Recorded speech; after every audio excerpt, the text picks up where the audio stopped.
The first salvo of wisdom from Ashtomarka Jono realized his true self.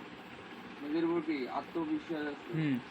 জনক তখন realise করতে পারে যে মানে আসল আত্মজ্ঞানটা কী, ওই আসলে নিজেকে প্রশ্ন থাকে না মানুষের, আমি কে, ওই নিজে তখন নিজে জানতে পারে যে আমি কে। And from then one day get into an advanced jump station of the highest sort. sort.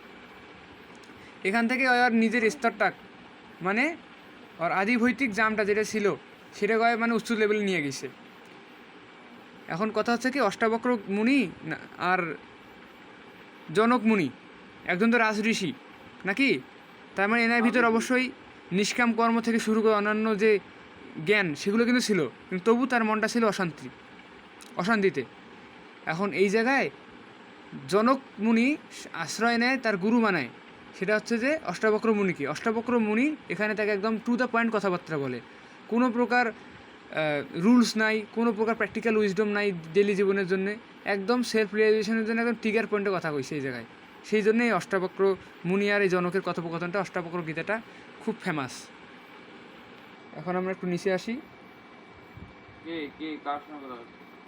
না, কারোর সাথে কথা বলতেছি না তো, তুই আছিস শুধু। আচ্ছা, বিকজ অফ দিস